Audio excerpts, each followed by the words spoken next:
মালিক বিন দিনার রাহিমাহুল্লাহ তিনি একবার একটা লোকের সামনে দিয়ে হেঁটে যাচ্ছেন। সেই লোকটার পাগুলো প্যারালাইজড, হাতগুলো কাটা, সে অন্ধ, মানে সে চোখে দেখে না। সে বসে বসে বলছে আলহামদুলিল্লাহ আলহামদুলিল্লাহ আলহামদুলিল্লাহ আলহামদুলিল্লাহ। তখন মালিক বিন দিনার রাহিমাহুল্লাহ বলছেন, তুমি কিসের জন্য আল্লাহকে শুকরিয়া আদায় করছো? তখন ওই লোকটা বলছেন, আমি কি আল্লাহর কাছে শুকরিয়া আদায় করবো না যে আল্লাহ আমাকে এমন একটা কাল্ব দিয়েছে যেটা আল্লাহর দ্বীনকে বুঝছে, আর আমাকে এমন একটা জিহ্বা দিয়েছে যেটাতে আমি আল্লাহর জিকির করতে পারছি। আপনার নামাজ পড়তে ভাল লাগতেছে না, আপনার কোরআন পড়তে এনজয়মেন্ট পাচ্ছেন না, এটা একটা সাইন যে আপনার হার্টে সমস্যা। অনেকে আছে আমাকে বলে ফজরে উঠতে পারছি না, স্ট্রাগল করছি, তাহাজ্জুদ পড়তে পারছি না, মসজিদে যেতে ইচ্ছা করে নামাজ পড়তে। তো মানুষ মনে করে আমি মেবি কোনো একটা ট্রিক বলবো যে এটা করেন, এটা করলে এটা হয়ে যাবে। There is no trick, there is only one solution. হার্টটাকে ঠিক করে ফেলেন, তাহলে দেখবেন অটোমেটিক আপনি আজানের আগে চোখ খুলে যাচ্ছে, ঘুম ভেঙে যাচ্ছে। আসসালামু আলাইকুম ওরহমতুল্লাহি ওয়া বারাকাতুহু। বিসমিল্লাহ ওয়াসসালাতু ওয়াসসালামু আলা রাসূলিল্লাহ ওয়া আলা আলিহি ওয়া সাহবিহি আজমাইন। সুম্মা আম্মা বাদ। আল্লাহুম্মা আল্লিমনা মা ইয়ানফাউনা ওয়ানফা'না ওয়ারফা'না বিমা আল্লামতানা ওয়া জিদনা ইলমা ইয়া রাব্বাল আলামিন। নিশ্চয়ই সকল প্রশংসা আল্লাহ সুবহানাহু ওয়া তাআলার। তিনি আমাদেরকে আরেকটি বার তৌফিক দান করেছেন। আমরা গত সপ্তাহে শুরু করেছিলাম এই সিরিজটা, এবং আমরা বলেছিলাম যে আমরা এই হালাকাগুলোতে, এই দার্সগুলোতে আমরা সেই সব হাদিসগুলো নিয়ে কথা বলবো, ডিসকাস করব, জানার চেষ্টা করব যেখানে রাসূলুল্লাহ সাল্লাল্লাহু আলাইহি ওয়াসাল্লাম আমাদেরকে হার্টের বিষয়ে জানিয়েছেন। আমাদের হার্টের বিষয়ে কেন আমাদের জানা উচিত সেটা নিয়ে আমি আমাদের লাস্ট ক্লাসে অনেকক্ষণ ডিসকাস করেছিলাম। ইনফ্যাক্ট আজকের ক্লাসটাও সেটাকেই কন্টিনিউ হবে। সো গত ক্লাসে আমরা কিছু হাদিস, কিছু পয়েন্টস নিয়ে আমরা ডিসকাস করেছিলাম টু আন্ডারস্ট্যান্ড যে কেন আমাদের এই হার্টের জিনিস নিয়ে কাজ আমাদের বেশি করতে হবে। মানে আমাদের হার্টটাকে ঠিক করা, আমাদের হার্টটাকে রেকটিফাই করা is very important in every place, সব জায়গায়, নট জাস্ট কোনো একটা সাবজেক্ট অথবা কোনো একটা বিষয়, বাট সব কিছুতেই কেন এই হার্টটাই সবচেয়ে বড় একটা রোল প্লে করে। সো সেটা আমরা দেখেছিলাম, এবং আমরা লাস্টলি এই জায়গাটাতে শেষ হয়েছিলাম যেখানে হাসান আল বসরি রাহিমাহুল্লাহ তিনি বলেছিলেন একটা মানুষকে যে ইউ ট্রিট ইউর হার্ট, তুমি তোমার হার্টের চিকিৎসা করো। এই হার্ট চিকিৎসা বলতে কিন্তু আবার যারা আজকে ফার্স্ট টাইম এসেছেন, জাস্ট টু গিভ কনটেক্সট, এখানে হার্টের চিকিৎসা বলতে আমাদের যে ফিজিক্যাল শরীরের যে হার্ট, যেটার জন্য আমরা হার্টের ডাক্তারের কাছে যাই, সেটা বোঝানো হচ্ছে না এখানে। এখানে হার্ট বলতে বোঝানো হচ্ছে আমাদের যে ইমানি যে কাল্বটা আছে, আমাদের অন্তরটা আছে, যেটার কথা বলি না যে ওর অন্তরটা ভালো না, ভালো মনের মানুষ না, অথবা ও সাদা মনের মানুষ, ওই যে মন অথবা অন্তর বলতে আমরা যেটাকে বোঝাচ্ছি এখানে সেটার কথা বলা হচ্ছে। তো হাসান আল বসরি রহিমুল্লাহ তিনি একটা লোককে অ্যাডভাইস করছেন যে তুমি তোমার অন্তরের উপর কাজ করো, কারণ আল্লাহ তার বান্দা থেকে চায়, আল্লাহ's need from his servants is the righteousness of their hearts. সুবহানাল্লাহ। তাহলে এটার মানে কি? দ্যাট ইজ যে আল্লাহ সুবহানাহু তাআলা চান এবং তিনি এটা আশা করেন আমাদের থেকে কি, যাতে আমাদের হার্টটা সাউন্ড থাকে। এবং আমাদের হার্টটা সাউন্ড থাকবে না। এখন অনেকে আমরা মনে করতে পারি আচ্ছা ঠিক আছে, আজকে থেকে আমি ভালো মনের মানুষ হয়ে যাবো না, এটা তো সহজে হবে না। এটা ততদিন পর্যন্ত হবে না যতদিন পর্যন্ত আল্লাহর ব্যাপারে আপনি ইলম অর্জন করবেন না। আল্লাহর ব্যাপারে আপনি ইলম অর্জন করবেন না। আমাদের অনেকের মনে হতে পারে যে মানে আল্লাহর ব্যাপারে আবার ইলম অর্জন করার আর কি আছে, আল্লাহকে তো চিনি, আমি তো আল্লাহকে জানি, what more do I have to know about Allah. আমি তো আল্লাহর ইবাদ না। আল্লাহর ব্যাপারে আপনার জানতে হবে, আপনার বুঝতে হবে, আল্লাহর নামগুলো, আল্লাহর গুণগুলো, এটা নিয়ে আপনার পড়তে হবে। দেখেন আমি আপনাদেরকে একটা উদাহরণ দিয়ে বলি, কারণ সবসময় আসলে সব কিছুই উদাহরণ দিয়ে সব কিছু সহজ হয় বুঝতে। ধরেন আপনি খুবই আর্থিক সমস্যা দিয়ে যাচ্ছেন, এই মুহূর্তে আপনার জীবনে অনেক বড় একটা আর্থিক সমস্যা। তো আমি আপনাকে এসে বলতেছি চিন্তা করেন না, সমস্যা নেই, আপনি চিন্তা করেন না, আমি আপনার সাথে আছি। এখন আমার মধ্যে যদি ধনী অথবা বড় লোকের গুণটা না থাকে, আমি ধন সম্পদ নাই আমার, আমি আসলে নিজেই একটা ফকির। এখন আপনার লক্ষ লক্ষ টাকা ঋণের সময় আমি এসে বলছি তুমি চিন্তা করো না, আমি তোমার পাশে আছি, এটা কি আপনাকে মনে শান্তি দিবে? না। আচ্ছা ধরেন আমি অনেক ধনী, আমি অনেক বড় লোক, আমি কোটিপতি, কিন্তু আমি ছেঁড়া ফাটা একটা শার্ট পরে এসে আমি আপনাকে বলতেছি আপা আপনি চিন্তা করেন না, আমি আপনার পাশে আছি। আমি কিন্তু ধনী, কিন্তু আপনি আমার এই গুণটা জানেন না, আমার বিষয়ে আপনার এই জ্ঞানটা নাই, আপনি কি আমার উপর ভরসা করতে পারবেন? পারবেন না। তাহলে দেখেন, আমরা মানুষকে বলছি, আমরা আমাদের সন্তানদেরকে বলছি না যে এটা হারাম, তুমি এটা করো না। আমরা আমাদের স্বামীদেরকে বলছি, স্ত্রীদেরকে বলছি, বন্ধুদেরকে বলছি এটা হারাম, তুমি এটা করো না, তুমি এটা করলে আল্লাহ তোমাকে মানে আমরা বলছি আল্লাহ এই জন্য তুমি এটা করো না। অথচ আমার সেই বন্ধু, আমার সেই সন্তান, আমার সেই স্ত্রী, আমার সেই স্বামীকে আমি কোনোদিন আল্লাহর ব্যাপারে চেনানোর চেষ্টা করিনি, আল্লাহর ব্যাপারে তাকে আমি জানানোর চেষ্টা করিনি। আমরা মানুষকে বলছি যে না এটা হারাম চাকরি, তুমি হারাম ইনকাম ছেড়ে দাও, কিন্তু আমরা কোনোদিন সেই মানুষটাকে আল্লাহ যে রিজক দেন, আল্লাহ যে আর রাজ্জাক, এটা কোনোদিন আমরা বোঝানোর চেষ্টা করি। আমরা বলছি যে তুমি অসুস্থ, তুমি আল্লাহর কাছে দোয়া করো, এটা একটা কালচারাল কথা, দোয়া করো। কিন্তু আসলে যে আল্লাহ সুবহানাহু ওয়া তাআলা সুস্থতা দেন, এটা কোনোদিন আমরা শিখিনি। এটা কোনোদিন আল্লাহ যে আশ-শাফি, দেখেন একটা দোয়া, অনেক সময় ডাক্তারের কাছে গেলে, এখানে কেউ ডাক্তার আছে? একজন ছাড়া, আপাকে তুমি চিনি, এছাড়া অন্য কেউ আছে ডাক্তার? আচ্ছা, ইউজুয়ালি ডাক্তারদের কাছে, সব ডাক্তাররা না, যারা প্র্যাকটিসিং ডাক্তার তারা কখন এরকম কথা বলবে না, বাট জেনারেলি অনেক ডাক্তারদের অনেক কথা আছে যে এই রোগের কোনো চিকিৎসা নেই। অনেক সময় এরকম ফাইনাল ভার্ডিক্ট দিয়ে আপনার এটার কোনো চিকিৎসা নেই, আপনি দিন গণেন, আপনি মানে এভাবে করে বলে না আপনি দিন গণেন, বাট মানে এভাবে করে একটা রেড লাইট দিয়ে দেয় যে there is no more hope in this, এটা নিয়ে আপনি এরকম কোনো আশা রাখেন না, তাই না? এখন এই কথাটাকে আমি যদি এক সাইডে রাখি, একজন ডাক্তার তার অনেক বছর এক্সপিরিয়েন্স নিয়ে সে কী বললো, আমার অসুখ বিসুখ রোগটাকে দেখে সে বলল যে আপনার এটার কোনো চিকিৎসা নেই, আপনার হবে না। এই কথাটাকে আমি যদি এক সাইডে রাখি, আরেক সাইডে আমি যদি একটা দোয়া, যেটা রাসূলুল্লাহ সাল্লাল্লাহু আলাইহি ওয়াসাল্লাম আমাদেরকে শিখেছেন, কি যখন কারোর কোনো অসুখ হয় তাদেরকে আমরা যদি দেখতে যাই, অথবা নিজেরও যদি কখনো অসুখ হয়, তখন কি দোয়া? ইযহাবাল বা'সা রাব্বান নাস, হ্যাঁ, ইযহাবাল বা'সা রাব্বান নাস, মানে হে মানুষের রব, ইযহাবাল বাস মানে এই অসুখটাকে তুমি দূর করে দাও। তারপর কি বলছে? ইশফি আনতা শাফি, আল্লাহ তুমি আমাকে সুস্থতা দান করো, বিকজ তুমি সুস্থতা দানকারী। তারপর ওই দোয়াটাতে কি বলা আছে?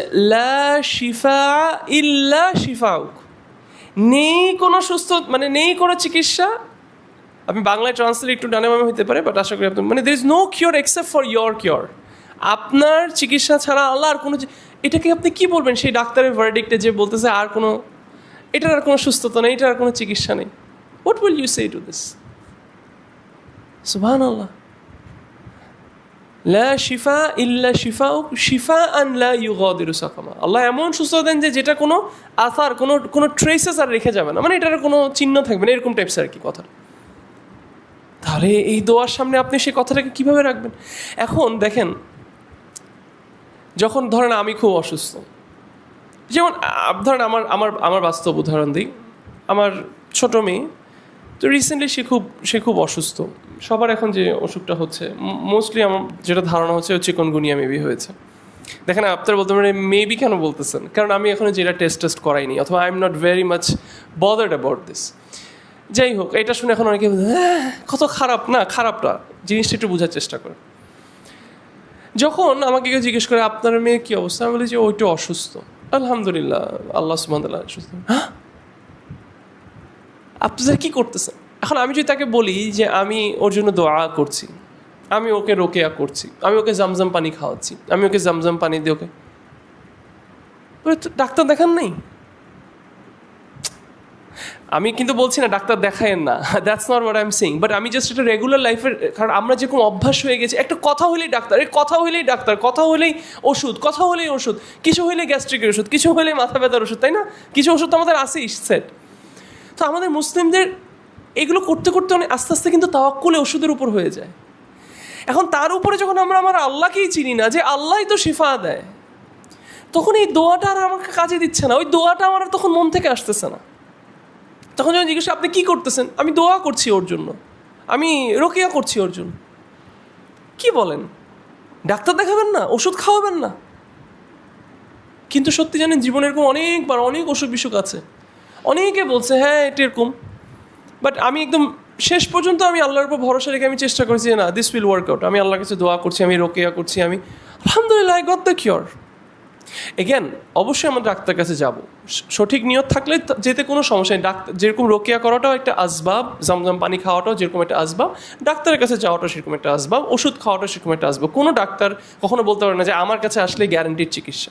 কিন্তু আমি কথাটা যেটা বুঝাতে চাই সেটা হচ্ছে, একজন মানুষকে আমি যখন বলি যে আমি ডাক্তারের কাছে গেছি, তখন সে কনফিডেন্ট ফিল করে, ও ভালো কাজ করছেন, ঠিক আছে ডাক্তার কাছে গেছেন, ইনশাল্লাহ সুস্থ হয়ে যাবে। কিন্তু যখনই বলছি আমি দোয়া করছি, আমি রোকেয়া করছি, আমি জামজাম পানি খাওয়াচ্ছি, তখন কেন জানি মনটা এরকম আর স্থির হয় না। এটা কেন বলেন তো? কারণ সে জানে না যে আল্লাহ হচ্ছে আশ-শাফি, সেটা জানে না, তার সেই বিশ্বাসটা নেই। আর যখন তার সেই বিশ্বাসটা থাকবে না, তখন তার অন্তর এই বিষয়টাতে বসবে না। এখনও অনেকে মনে করে যে কোনো প্রতিষ্ঠানে অথবা কোনো স্কুলে অথবা কোনো টিচারের কাছে পড়লে হেদায়েত পাবো, অথবা আমার সন্তান গাইডেড হবে, অথবা মানে ওর হেদায়েত, ওর এটা পুরোপুরি আমার হাতে। না, এই জায়গাটাতেই আগে আমাদের মেন্টালিটিটা চেঞ্জ করতে হবে। এটা কমপ্লিটলি আল্লাহর হাতে। আমি শুধু মিনস, হ্যাঁ এর মানে এখন এটা না, এখন আমার এই কথা শুনে ঠিক আছে আমি আমার বাচ্চাকে এখন কোনো সেকুলার স্কুলে দিয়ে দিলাম, আমার সমস্যা নেই, হেদায়েত তো আল্লাহর হাতে। না, এটা বলছি না। আপনি ইসলামিক স্কুলেই দিবেন, আপনি ওস্তাদদের কাছে পাঠাবেন, আপনি আপনার রাইট তারবিয়া করবেন, কিন্তু তারপরেও আপনার ভরসা থাকতে হবে আল্লাহর উপর। এটা হচ্ছে মেইন কথা।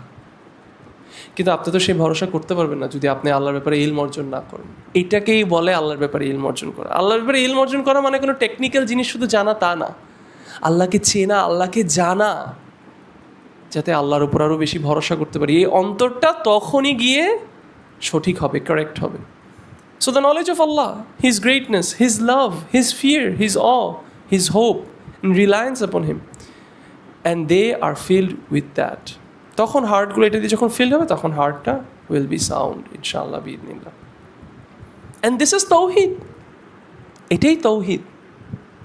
এই যে অনেকে তৌহিদের কথা শুনলে, এই যে আপনারা সারাক্ষণ আসছেন তৌহিদ তৌহিদ তৌহিদ তৌহিদ নিয়ে, দিস ইজ তৌহিদ, যে attaching heart with Allah alone, এখান থেকেই তৌহিদের শুরু, which is the meaning of there is no ilah except for Allah. এই যে দেখেন আমরা তো মুখে ফেনা বের করে ফেলবো, লা ইলাহা ইল্লাল্লাহ, লা ইলাহা ইল্লাল্লাহ, আল্লাহু আল্লাহু। আমাদের সোসাইটিতে আরও কত কিছু করে হু হু হু হুতেও চলে গেছে, কিন্তু তাদের হার্ট খালি। That's why they do all this crazy stuff. তারা তাওহীদকে ঠিকভাবে বুঝলো না। তারপর কি বলছেন শেখ আব্দুর রাজ্জাক আল বাদী? তিনি বলছেন the hearts can not be righteous. আপনার অন্তর কখনো ফরেজগার হবে না until their object of worship, যতক্ষণ পর্যন্ত আপনার অন্তর যার ইবাদা করে, যার ব্যাপারে ইলম অর্জন করে, যাকে ভালোবাসে, যাকে ভয় করে, সেটা শুধু এক আল্লাহ। এটাই তো তাওহীদ, কোনো পার্টনার ছাড়া। এটা যতদিন পর্যন্ত, এবং কোনো পার্টনার ছাড়া মানে কিন্তু এই না যে মানে এটা শুধু মানে কোনো দেবতা, মানে কোনো কোনো স্টোন অথবা কোনো পাথর অথবা কোনো মূর্তি হতে হবে। No, not necessarily. আপনি তাওয়াক্কুল আল্লাহ ছাড়া অন্য কারোর উপরেও করতে পারেন, টাকার উপরেও করতে পারেন, হ্যাঁ আপনার স্বামীর উপরেও করতে পারেন, আপনার বইয়ের উপরেও করতে পারেন, আপনার বসের উপরেও করতে পারেন। এখানেও আপনি তখন আল্লাহকে জায়গা দিচ্ছেন না। বুঝতে পারছি বিষয়টা? সো এই সব কথা কোথায় যাচ্ছে? সবগুলো কথা কিন্তু এই যে অন্তরের বিষয়ে যাচ্ছে, যে আমাদের অন্তরের উপর আমাদের কাজ করতে হবে। কেন? এই যে এই কারণগুলোর জন্য। আসমান এবং জমিনে যদি আল্লাহ ছাড়া অন্য কোনো ইলাহ থাকতো, তাহলে এই দুনিয়াটা ধ্বংস হয়ে যেত। আল্লাহ সুবহানাহু ওয়া তাআলা কি বললেন? যে যদি জমিনের মধ্যে অন্য কোনো গড থাকতো, তাহলে দুনিয়া ধ্বংস হয়ে যেত। So this means there is no god except for Allah. তাহলে এখন শেখ আব্দুর রাজ্জাক আল বাদী তিনি বলছেন যে এখান থেকে বোঝা যায় যে মানে আসমান এবং জমিন দোনো জায়গার সাউন্ডনেস, মানে সব কিছুর সুন্দর সামঞ্জস্য, সাউন্ডনেসটাকে মেনটেন করার জন্য এই আসমান জমিনে যারা ইনহ্যাবিটেন্টস, মানে যারা আছে, তাদের হার্টটাকে সাউন্ড হতে হবে। সমাজকে নিয়ে আমরা অনেক হতাশ না? কি হইতেছে সমাজে, আল্লাহ, দেশটা কোথায় চলে যেতেছে, গোল্লায় যাইতেছে না? মুসলিমদের এই অধপতন, তাই না? পৃথিবীর সব জায়গায় আমরা কি মানে কি না, এভরিথিং ইজ মেস, তাই না? আমরা দেখছি না? এটা সলিউশন চাই না আমরা সবাই? কেউ কেউ বলে এটা সলিউশন হচ্ছে ইকোনমি নিয়ে কাজ করতে হবে, কেউ কেউ বলে এই দুনিয়াটাকে যদি বাঁচায় রাখতে হয়, মানে সব কিছুকে যদি সুন্দর মেনটেন করতে হয়, তাহলে আমাদের মেবি নিয়ে কাজ করতে হবে, ফাইন্যান্স নিয়ে, ইকোনমি নিয়ে কাজ করতে হবে। কেউ বলবে না মিলিটারি নিয়ে কাজ করতে হবে, কেউ বলবে জিডিপি ইমপ্রুভ করতে হবে, অনেক ধরনের। কেউ বলবে যে চাষিদের এই করতে হবে, এখন নিজেদের চাষ করতে হবে, এই করতে হবে, অনেক ধরনের solutions. Sheikh Abdul Razak Al-Badr, and Allah knows best, what he's trying to say is, আপনি এগুলো কিছু করতে পারবেন না যতক্ষণ পর্যন্ত আসমান এবং জমিনে যারা বাস করছে তাদের অন্তরটা একান্তভাবে আল্লাহমুখী হচ্ছে। আপনি কিছু ঠিক করতে পারবেন না। এটা কেন, এই কথাটা কেন হইল আপনি আমাকে বলেন। আমি আপনাদেরকে একটু আগায় দিলাম। এখন দেখেন, আমরা কিন্তু আসলে কি হয়েছে জানেন, এটা আউট অফ দ্য টপিক গিয়ে একটু বলছি আপনাদেরকে এটা বোঝার জন্য। যখন আমরা কিছু নিয়ে চিন্তা করা বন্ধ করে দিই, বন্ধ করতে করতে করতে করতে একটা পর্যায়ে যায় আমাদের ব্রেন ওই বিষয় একদম অফ হয়ে যায়। যেমন আমি আমার একটা উদাহরণ দিই, আমি না ব্যবসা বাণিজ্য একদম বুঝি না। আমাকে ওই দিন আমার একজন বোন একটা হিসাব পাঠাইছে কি একটা টাকার, আমার রীতিমতো মানে 10-15 মিনিট লাগছে, সহজ হিসাব, কিন্তু আমার অনেকক্ষণ সময় লাগছে ওইটা হিসাব। যেমন আমি ভাঙতির হিসাব বুঝি না, যে পাঠাওয়ালা এসে বলে 700, আমার বউকে আমার বারবার জিজ্ঞেস করতে 700 কত, তাহলে কত দিব, আচ্ছা কত নিব, তারপরে অনেক সময় মিলানোর জন্য আপনার কাছে 10টা ভাঙতে আছে 10 টাকা দেন। এই যে এই হিসাবগুলো আছে, আমি এগুলো একদম পারি না। এটা না পারার একটা বড় কারণ, প্রথমত আমার আম্মু আমাকে কখনো ট্রানজ্যাকশনস করায় নেই, কখনো দোকানে পাঠাইতো না, আদর করতে তো বেশি, কখনো বাইরে যেতে দিত না। বিদেশে যাওয়ার পরে সব কিছু কার্ড দিয়ে করতাম, সব কিছু অনলাইনে হয়ে যেত। সো কখনো আমি এগুলো, আর বাংলায় আমি 30-এর বেশি পারি না, যার কারণে যখনই আমাকে বলে 45-47 those things I get confused. এবং ওটা নিয়ে আমি চিন্তা না করতে করতে করতে এখন এমন পর্যায়ে চলে আসছি যে এটা আমার ওই ব্রেনের পার্টটা বন্ধ হয়ে গেছে। এখন আমার এই পার্টটা আপনাদের শুনে ফানি লাগছে, but in the same way আমাদের লেকচার্স, আমাদের মাহফিল, আমাদের ইসলামিক যে জায়গাগুলো আছে সেগুলো সব হয়ে গেছে শুধু লিনিয়ার। এই চিৎকার করে বলেন ঠিক কি ঠিক না, চিৎকার করে বলেন না ঠিক কি ঠিক না, আরে হারাম আপনি এটা করেন না কেন, আরে আপনি এটা করেন না, ধরুন আপনি জাহান্নামের আগুনে পড়বেন। এগুলো করতে করতে করতে করতে মানুষ দিনের বিষয় না চিন্তা করা, তাদাব্বুর করা, তাফাক্কুর করা, এটা বন্ধ করে দিছে। এবং মানুষ মন সব চলে গেছে ইঞ্জিনিয়ারিং, ডাক্তারি, এসবে, যত রিসার্চ, যত আর্টিকেল, সব এসবের দিকে। There are no more thinkers among the মানে ইন দ্য সোসাইটি, যারা একটু ভাববে, চিন্তা করবে, পড়বে। আমরা এটাকে ব্রেক করতে চাচ্ছি। এই যে আপনারা যেখানে আসতেছেন, শুধু আপনারা আমার কথা শুনতে আসতেছেন না, আমরা আসবো, বিভিন্ন হাদিস দেখবো, বিভিন্ন পয়েন্টস, এখান থেকে বেনিফিটসগুলো বের করে আনার চেষ্টা করবো, একটু চিন্তা করবো।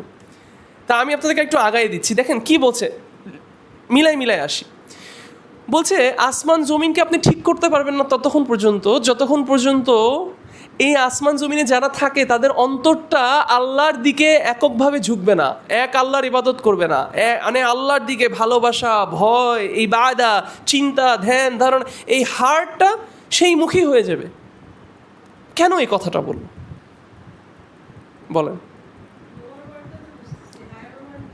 আচ্ছা হায়ার ওয়ার্ল্ড বাদ দেন, লোয়ার ওয়ার্ল্ড, আমাদের আর্থের কথাই বলেন।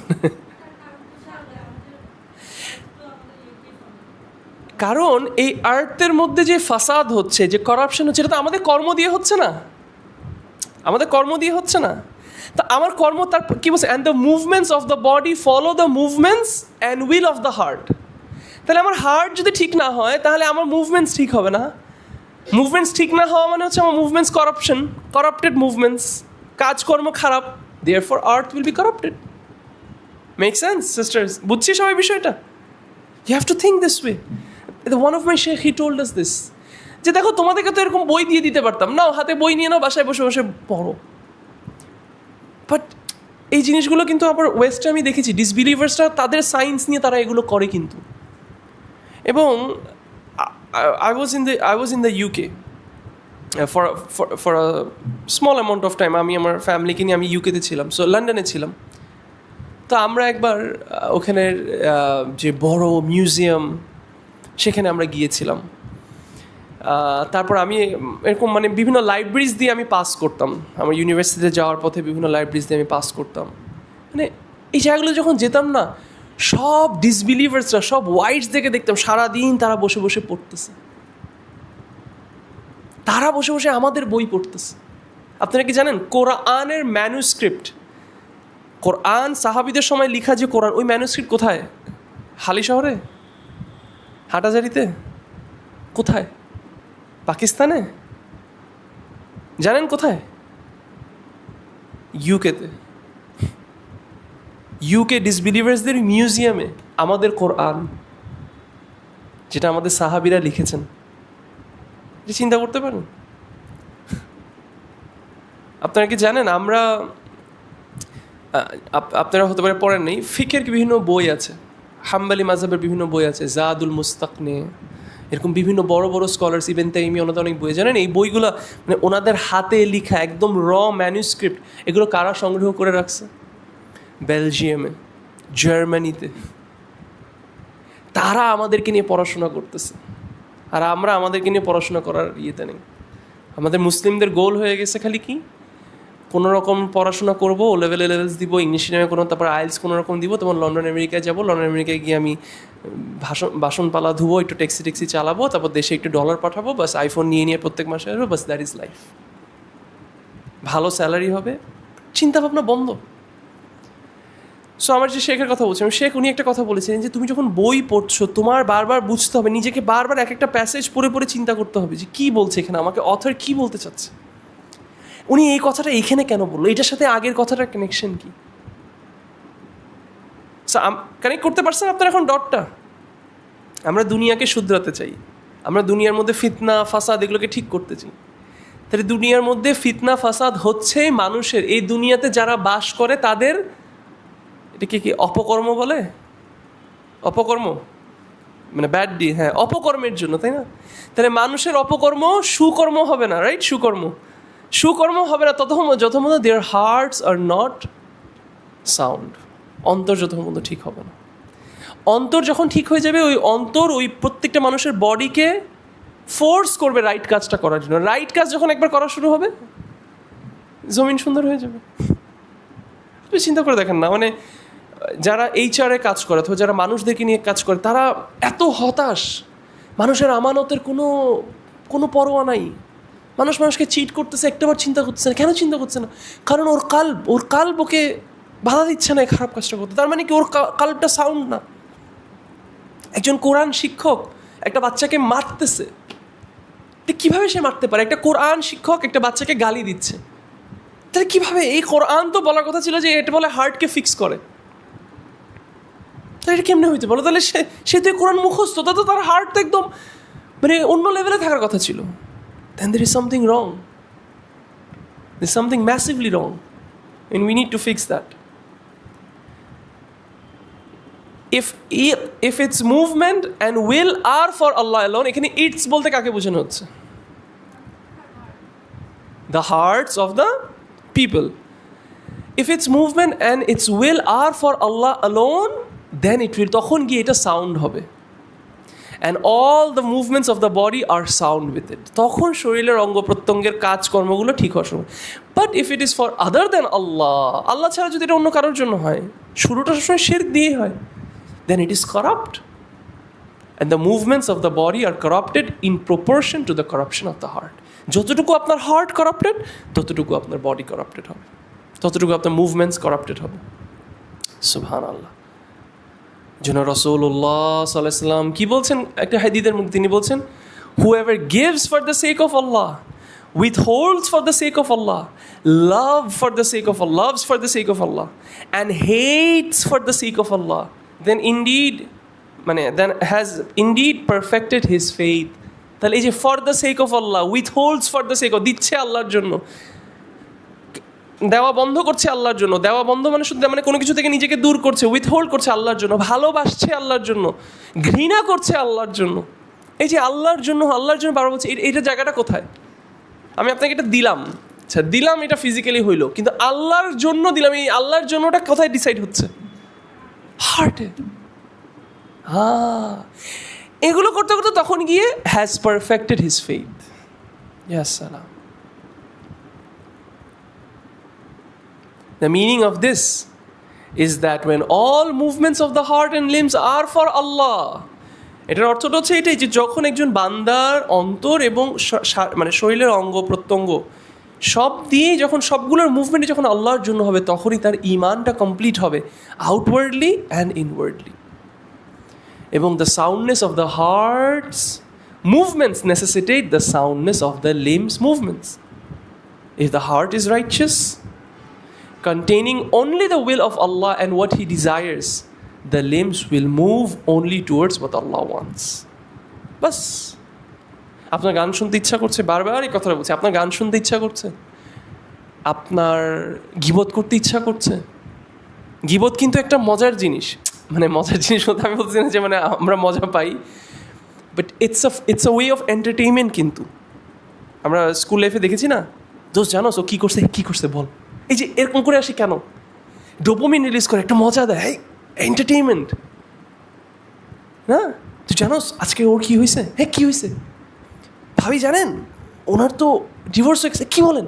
কেন কেন কেন কেন কেন? এই যে দোস্ত জানোস ওর তো এটা হয়েছে, কেন কেন কেন? এই যে আপনার হার্ট এটাতে এন্টারটেইনড হচ্ছে, is a sign that your heart is not righteous. আপনি গান শুনে শান্তি, তাহলে এটা নিয়ে গোতাগুতি করেন না, কিরে তুই গান কেন শুনতে, এটা নিয়ে, তাহলে এটা নিয়ে আপনার চিন্তা করা উচিত, আল্লাহ আমার হার্ট কেন গান শোনায় শান্তি পাচ্ছে। ধরেন আমি আমার বাচ্চাকে বলছি চলো তোমাকে নিয়ে আজকে আমি ওই ওস্তাদের কাছে যাবো, মম এগেন। তখন প্যারেন্টসরা এটা নিয়ে কনসার্ন হয়ে যান না, কেন তুমি বললা আগেইন, এটা নিয়ে কনসার্ন হয়ে যান যে সুবহানাল্লাহ। তাহলে কেমন হার্ট তৈরি হচ্ছে যে আল্লাহর জিকিরে যেতে হলে জ্ঞান। বাট এখন যদি বলি চলো একটু ফ্রেন্ডসের সাথে আড্ডা দিতে যাবো, ইয়েস, চলো একটু আমরা মুভি দেখতে যাবো, অফকোর্স লেটস গো। অথচ দেখেন সাহাবিরা কি বলতো, সালাফরা কি বলতো, একজনের সাথে একজন দেখা হলে বলতো আসো আমরা বসে একসাথে একটু ঈমান বৃদ্ধি করি। সুবহানাল্লাহ। এভাবে আপনাদের চিন্তা করতে হবে। এই যে আপনারা যে আজকে এখানে হালাকায় এসেছেন, এক একজন এক এক মোটিভে এসেছেন, কিন্তু আমাদের গোলটা এরকম হতে হবে। এই জন্য না যে সাবিক হালাকা দিচ্ছে, কিন্তু এই জন্য যে আমি আল্লাহকে ভালোবাসি, আমি ঈমানকে বাড়াতে চাই, আমি এমন জায়গায় যাবো এখানে গেলে আমার ঈমান বাড়বে, আই হ্যাভ টু গো, এমন ফিলিং কাজ করতে হবে। এগেন এটা এই জন্য বলা না যে আমি আমার ভাব বাড়ানোর জন্য অথবা আমি কত বেশি পিওর এটা বোঝানোর জন্য, বাট জাস্ট একটা এক্সপিরিয়েন্স শেয়ার করার জন্য। এইবার যখন আমি মক্কায় গিয়েছিলাম, যেদিনই আমি মক্কায় গিয়েছি সেই দিনই শেখ আব্দুর রাজ্জাক আল বাদার হাফিজাহুল্লাহ, আমার ফেভারিট শেখ, উনি মদিনায় থাকেন বাট উনি মক্কায় এসেছিলেন সেই দিনই, এবং সেই দিনই উনি দার্স দিবেন। বুঝেন, বাংলাদেশ থেকে, বাংলাদেশের হাজি ক্যাম্প পার করে, হাজ ক্যাম্প, আপনারা যারা হজ করেছেন তাহলে আপনারা জানেন, যারা করেন না ইনশাল্লাহ ফিউচার যখন করবেন আপনারা জানবেন, এই হজ ক্যাম্প পার করাটা কিন্তু একটা বিগ টাস্ক, ইটস টাফ। তারপর লম্বা ফ্লাইট ক্রস করে গিয়ে ওখানে গিয়ে বাসে ওঠা, তারপর বাসে বসে থাকা, যেতে থেকে হোটেলে আসা, আবার হোটেলে এসে হোটেলের নিচে অনেকক্ষণ বসে থাকতে হয়, this is part of the process. তারপর হোটেলের নিচে আপনার ব্যাগ আসতেছে না, তারপর আপনি ওই এহরামে কাপড় পরা, সব কিছু মিলিয়ে মানে শরীরটা একদম ছেড়ে দেয়। তো আমি যখন গেলাম, গিয়ে আবার একটা টিমকে লিড দিচ্ছি, তাহলে কি এটা শুধু এমন না যে আমি নিজে করে চলে আসলাম, আমার একটা দলবলকে নিয়ে আমার যেতে হচ্ছে। আবার এদিকে মানে এটা হচ্ছে ওই যে রাখালের মতো, হাজিদেরকে কন্ট্রোল করা হচ্ছে একটু শেফার্ডিংয়ের মতো, এক একজন এক এক ধরনের, কিন্তু আপনার সবাইকে আগলে ধরে রাখতে হচ্ছে, এবং ওখানে ভিড়। তো এগুলো সব ম্যানেজ করে একটা পর্যায়ে এসে মানে পড়ে শেষ। হঠাৎ করে দেখতে শেখ আব্দুর রাজ্জাক আল বাদার মক্কায় আসছেন, এখনই আফটার মাগরিব দার্স, মানে একটা ছোট বাচ্চার মতো দৌড়ায় চলে গেছি, সাথে সাথে গায়ে নতুন জুব্বা দিয়ে মাথায় গুচ্ছা দিয়ে দৌড়ায় চলে গেছি, যে এখন পাগলের মতো খুঁজতেছি কোথায় কোথায় কোথায় উনি মানে কোন কুর্সিতে বসে। এখন সবাইকে যে জিজ্ঞেস করছে আচ্ছা উনি কোথায় বসবে, উনি এখানে বসবে এখানে বসবে এখানে বসবে। তো ওনার দার্স হচ্ছে সে মাগরিবের পরে, আমি মোটামুটি মনে হয় ওখানে আসার মাগরিবের মাঝখানে 3-4 ঘন্টা গ্যাপ থাকে, আমি আসারের আগে আগে চলে গেছি, কারণ আমি জানি শেখ আসছে পুরা ভরে যাবে। এইবার ওখানে গিয়ে এখন বসে আছি, এখন সবাই ওখানের মধ্যে বসার জন্য কিছু সিট থাকে ফ্লোরে রাখার, কিছু সিট, ওগুলো নিয়ে তো তারা আরামসে বসে আছে। তো আমি এত লম্বা জার্নি করে আসছি, এখনও ভালো মতো রেস্ট পাইনি, আমি এভাবে করে বসে আছি, এখন আমার তো পিঠ ধরে যাচ্ছে। কিন্তু আমি এখন আবার অজু ধরে রাখাটাও কষ্টকর একটা বিষয়, শীত ওখানে, সব কিছু মিলিয়ে, এসি ঠান্ডা। কিন্তু না, এখন অজুও যদি ভেঙে ফেলি তাহলে তো ওই দূরে হেঁটে যেতে হবে অজু করতে, এসে আবার আমি সিট পাবো নাকি পাবো না। এবার বসে আছি। এখন মাগরিবের আজান দিছে, মাগরিবের সালাত হয়েছে, এইবার দেখি যে শেখ আব্দুর রাজ্জাক আল বাদার ঢুকলো। আমি একদম এরকম পায়ের সামনে বসা, উনি এসে বসলো, একদম চোখে ভাসতেছে। তো উনি চশমা আনতে ভুলে গেছে, যাই না ভুলে গেছেন নাকি সামহাও আনেন নাই, তো উনি চোখকে এরকম টিপ টিপ করে দেখছেন। তা আমার হাতে আবার বইটা, উনি আবার যে বইটা পড়াবে সাথে সাথে ওই বইটা আবার জোগাড় করলাম, আজকে যে বইটা পড়বে বইটা নিয়ে ওনার সামনে গিয়ে বসবো। আবার শেখকে যে বললাম, শেখ মানে আপনার মানে বইটা, তো শেখ বলছে না না দরকার নেই, উনি ওনার মোবাইল থেকে দেখি চোখ ছোটো ছোটো করে পড়তেছে। আচ্ছা, কথাগুলো এই জন্যই বললাম, আপনারা আমার মধ্যে কি একটা এক্সাইটমেন্ট দেখতেছেন না? এটা কিসের জন্য? শেখ কি আমায় কোনো টাকা দিছে? শেখ থেকে কি আমি কোনো রিয়াল পাবো অথবা কিছু পাবো? না, এটা হচ্ছে ইমানের ভালোবাসা। এটাই আমাদের ইমানকে চাঙ্গা রাখবে। হার্টটাকে এটা দিয়ে এটাকে ফিল আপ করতে হবে। আমার হার্ট, এই যে এক্সাইটমেন্ট, এই ফিলিং, এটা যদি না আসে তাহলে আমার প্রশ্ন করতে হবে, তাহলে কি করলাম আমি এই হার্টকে নিয়ে? যে আল্লাহ আমাকে সৃষ্টি করলো, যে আল্লাহ আমাকে হার্টটা দিল, সে আল্লাহর জন্য মানে আমি কি করলাম তখন? মালিক বিন দিনার রাহিমাহুল্লাহ, তিনি একবার একটা লোকের সামনে দিয়ে হেঁটে যাচ্ছেন। সেই লোকটার হাত পা সব প্যারালাইজড, না তার পাগুলো প্যারালাইজড, হাতগুলো কাটা। সে অন্ধ, মানে সে চোখে দেখে না। সে বসে বসে বলছে আলহামদুলিল্লাহ আলহামদুলিল্লাহ আলহামদুলিল্লাহ আলহামদুলিল্লাহ। তখন মালিক বিন দিনার রাহিমাহুল্লাহ বলছেন, তুমি কিসের জন্য আল্লাহকে শুকরিয়া আদায় করছো? তখন ওই লোকটা বলছেন, আমি কি আল্লাহর কাছে শুকরিয়া আদায় করবো না যে আল্লাহ আমাকে এমন একটা কাল্ব দিয়েছে যেটা আল্লাহর দ্বীনকে বুঝছে, আর আমাকে এমন একটা জিহ্বা দিয়েছে যেটাতে আমি আল্লাহর জিকির করতে পারছি। সো প্রত্যেকে নিজ নিজ জায়গা থেকে নিজেদেরকে প্রশ্ন করি, আমি গান শুনতে চাচ্ছি ওইটা বিষয় না, কিন্তু আমার আল্লাহ আমাকে এই দুইটা কান দিছে, কতজন কানে শুনে না? আমি এই কান দিয়ে আল্লাহর হারাম মানে যেটা হারাম সেটা শুনতে চাচ্ছি।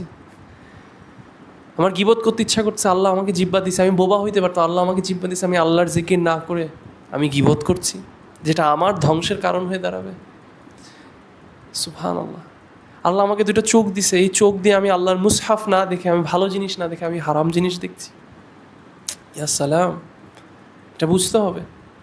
এগুলো ততক্ষণ পর্যন্ত ঠিক হবে না যতক্ষণ পর্যন্ত আমরা এই জ্ঞান আমাদের কালবের উপর কাজ না করি। They will hasten to what pleases him. এখানে দে বলতে কাকে বোঝাচ্ছে? দে বলতে এখানে কাকে বোঝাচ্ছে? They will hasten to what pleases him, abstain from what he dislikes and avoid what may be disliked even if it is not certain. এটা এখানে দে বলতে কাকে বোঝাচ্ছে? হ্যাঁ, লা অঙ্গ প্রত্যঙ্গ। মাশাআল্লাহ। I was thinking she's maybe tired, she's missing out, but mashallah, she's focusing, mashallah. Body parts. আপনার বডি পার্টসগুলো will hasten to what pleases Allah, যখন আপনার হার্ট ঠিক থাকবে। আপনি সালাহ কি দিয়ে পড়েন? আপনার হাত পা দিয়ে পড়েন না? আপনি রুকু সেজদা করছেন না? আপনার নামাজ পড়তে ভাল লাগতেছে না, আপনার কোরআন পড়তে এনজয়মেন্ট পাচ্ছেন না, এটা একটা সাইন যে আপনার হার্টে সমস্যা। বারবার কথাটাকে এদিকেই আসতেছে, কিন্তু এইটাই আমাদের বারবার মনে করতে হবে। বারবার আপনি যে হন না কেন, আপনার হোয়াট এভার আপনার যেটাই এইজ হোক না কেন, আপনি ক্লাস 7-এ পড়েন, 8-এ পড়েন, আপনি PhD কমপ্লিট করে ফেলেন, আপনি মাত্র ব্যাচেলার্স কমপ্লিট করছেন, আপনি 10 বাচ্চার মা, 1 বাচ্চার মা, হু এভার ইউ আর, যেই প্রফেশনের হোক, you have to ask this to yourself. আমার শরীরের অঙ্গ প্রত্যঙ্গ এইটা কি আল্লাহর আনুগত্য দিকে যাওয়াটা এনজয় করছে নাকি বিরক্ত হচ্ছে? নিজেকে প্রশ্ন করেন। লাস্ট যে সালাটা আপনি পড়েছেন, এই সালাটা যখন আপনি পড়ছিলেন, তখন তাকবীর দেওয়ার পর থেকে আপনার মাথায় এটা ঘুরছিল যে কতক্ষণ এটা শেষ হবে, নাকি আপনার মাথায় এটা ঘুরছিল যে না এটা চলুক, আরও চলুক, আরও চলুক, আরও চলুক? প্রশ্ন করি আমরা নিজেদেরকে। আমাকে আনসার দিতে হবে না, আমি আমার নিজেকে প্রশ্ন করি, আপনারা আপনাদের নিজেদেরকে প্রশ্ন করেন। লাস্ট আপনি যখন কোরআনের মুসহাফটা খুলেছিলেন, নিজেকে প্রশ্ন করুন, আপনি যখন মুসহাফটা পড়ছিলেন আপনার কি মনে হচ্ছিল কখন আমি এই আয়াতগুলো পড়ে আমি কান্না করব? নাকি আপনার এটা মনে হচ্ছিল যে আজকে আমার টার্গেট 20 পেজ, আমি কতক্ষণে 20 পেজ শেষ করব? আমাদের হার্টের উপর কাজ করাটা আসলে অনেক বেশি ইম্পর্টেন্ট। আপনি ফজরে উঠতে পারছেন না, অনেকে আছে আমাকে বলে ফজরে উঠতে পারছি না, স্ট্রাগল করছি, তাহাজ্জুদ পড়তে পারছি না, মসজিদে যেতে ইচ্ছা করে নামাজ পড়তে। তো মানুষ মনে করে আমি মেবি কোনো একটা ট্রিক বলবো যে এটা করেন, এটা করলে এটা হয়ে যাবে। There is no trick, there is only one solution. হার্টটাকে ঠিক করে ফেলেন, তাহলে দেখবেন অটোমেটিক আপনি আজানের আগে আপনার চোখ খুলে যাচ্ছে, ঘুম ভেঙে যাচ্ছে। আজানে আপনার শরীর আপনাকে ঠেলে নিয়ে যাচ্ছে। নাহলে কীভাবে সেই বুড়া চাচা মিয়া এত বয়স্ক, তাও শীতের দিনে অজু করে হেঁটে হেঁটে হেঁটে হেঁটে লাঠি নিয়ে মসজিদে যায়? অবাক লাগে। আমাদের এলাকায় মসজিদে একজন আঙ্কেল আছে, মানে তিনি এত বুড়া যে মানে ওনার প্রত্যেকটা স্টেপস এত ছোট ছোট, তাও উনি দেখি লাঠি নিয়ে মসজিদে হেঁটে হেঁটে আসে এবং ফার্স্ট কাতারে দাঁড়ায়। অথচ আমরা ইয়াংরা ওনার সাথে কম্পিট করতে পারি না। What is this? নিঃসন্দেহে এটা শক্তির বিষয় না, নিঃসন্দেহে এটা মেডিকেল বিষয় না, নিঃসন্দেহে এটা শারীরিক বিষয়। শারীরিক বিষয় তো আমার হওয়ার কথা ছিল, নিঃসন্দেহে এটা অন্তরের বিষয়। ইয়াস সালাম। আমি জানি আপনারা মনে করতে পারেন এত কথা বলতেছেন, তো অন্তর ঠিক করা করণীয়গুলো কী কী? আমাদের পুরো পড়াটা এটা নিয়ে। কিন্তু দেখেন কেন এভাবে করে শুরু করছি। আপনি যখন কোনো কিছুর একটা মূল্য বুঝবেন, মর্যাদা বুঝবেন, ধরেন আপনাকে যখন আইফোন সেল করে, যে সেপ্টেম্বর মাস এখন নতুন আইফোন বের হবে, প্রথমেই কি বলবে? এই যে আইফোন 1,00,000 টাকা কিনে ফেলেন, এরকম বলবে? নাকি প্রথমে আগে আইফোনের এভাবে করে আপনাকে ক্যামেরার মধ্যে এভাবে করে পিছনটা দেখাবে, this is our new camera, the best one. তারপর আবার এভাবে করে দেখাবে, this is our screen, the best one. তারপর আবার এভাবে করে দেখাবে, this is our new technology, A3 chip. এরকম করে করে করে আপনাকে হাইপ ক্রিয়েট করছে, আগ্রহ বাড়াচ্ছে। এখন বলে বাই দিস অনলি ফর 2,00,000 3,00,000 টাকা। হ্যাঁ, আপনি যখন এখন একবার কনভিন্সড হয়ে গেছেন, এখন আপনার দুনিয়া যা হোক, দরকার হলে আপনি ঋণ নিয়ে হলেও আপনি এখন এই আইফোন কিনবেন। তো আমি এখন আপনাদেরকে এরকম ফেক মোটিভেশন দেওয়ার জন্য কিছু করছি না, বাট যখন আমরা এটা মূল্যটা বুঝবো, এই কথাগুলো দিয়ে যখন আমাদের এইটা নিয়ে যখন আমরা বাসায় যেতে পারবো, তখন আপনার ওই আগ্রহ কাজ করবে যে না, I will stick to this class. আমি এবার আমার হার্টকে ইনশাআল্লাহ বিদিল্লাহ ফিক্স করবোই করবো। সেই জন্য আমরা এগুলো ইম্পর্টেন্স দিয়ে কথা বলছি। শেখ আব্দুর রাজ্জাক আল বদর হাফিজাহুল্লাহ তিনি কি বলছেন? ফর দিস রিজন, এই কারণে, the matter of the heart's uprightness is of great importance. বেশিরভাগ মানুষ, মেনি পিপল, এবং এটা বাস্তবতা, may concern themselves with the uprightness of the outside, মানে অফ দ্য আউটওয়ার্ড থিংস, বাহ্যিক জিনিস নিয়ে। আমার দাড়ি, যদিও এগুলো ঠিক করতে হবে, ঠিক না যে তা না, কিন্তু শুধু এগুলো নিয়ে আমি পড়ে থাকলাম, while neglecting to establish their inwards upon obedience and sincere turning to Allah, তাহলে কোনো লাভ নাই। And to keep the heart away from the diseases and sicknesses that distance it from uprightness. এই মোবাইলটা অনেক দামি, তাই না? সো এটাকে আমরা যত্ন করছি। দেখেন আমি এটাকে একটা কভার পরাইছি, তাই না? কেন? কারণ এটা পড়লে ভেঙে গেলে আমার আরও খরচ আসবে, সব কিছু। আচ্ছা, এখন কিছুক্ষণ পর সন্ধ্যা হয়ে যাবে। আমি যদি এমন কোনো রাস্তা দিয়ে যাই যেখানে গেলে আমি জানি যে ছিনতাইকারী আমার মোবাইলটা চুরি করে ফেলবে, আমি কি সেই রাস্তা নিব না? তার মানে এই জিনিসটা আমার কাছে দামি, অতএব এটাকে আমার হেফাজত করতে হবে। কিন্তু ভেবে দেখেন, এই যে এই পয়েন্টটা, to keep the heart away from the diseases and sicknesses that distance it from uprightness, এইটাতে কারোর ফোকাস নেই। মানে এই কাজটা করলে আমার অন্তরটা আল্লাহ থেকে দূরে চলে যাবে, এইটা কারোর চিন্তাটা নেই, এই ফোকাসটা কারোর নেই, কারণ শুধু বাহ্যিক নিয়ে চিন্তা। আমার বাচ্চা কত পারা হিফজ করলো, শুধু এটা আমার চিন্তা। আমার বাচ্চা কত নামি দামি মসজিদে তারাবি পড়াচ্ছে, এটা আমার চিন্তা। আমার বাচ্চা ও লেভেল এ লেভেলসে কত বেশি বেশি ভালো গ্রেডস পাইছে, এটা আমার চিন্তা। অথবা কোন স্কুলে পড়ছে, এটা আমার চিন্তা। কিন্তু আসলে স্কুল থেকে সে কি শিখছে, এই গ্রেডস যা আসুক না কেন, আদৌ কি পড়াটা কি সে শিখছে নাকি না? কোরআন যত পারা মুখস্থ করে ফেলুক, কিন্তু এটার শিক্ষাটা কি সে নিচ্ছে নাকি না? 5 ওয়াক্ত নামাজ প্রতিদিন পড়তেছে, কিন্তু কোনো চেঞ্জ নাই, তাহলে এটা কনসার্নিং বিষয়। আপনার সন্তান প্রতিদিন সালাত পড়ছে, কিন্তু তার চরিত্র চেঞ্জ হচ্ছে। আমি এরকম চিনি, সে তারাবি লিড করে, কিন্তু সে আল্লাহ বিশ্বাস করে না। আপনি কি আনসার দিবেন এটার? I am not messing around, আমি যোগ করছি, এটা কোনো বানোয়াট কথা না। সে তারাবি লিড করে, সে কোরআনে হাফেজ, but he has doubts about Islam, he does not, তার ইসলামের উপর তার নেই। তাহলে সেই মা বাবা তো ব্যর্থ।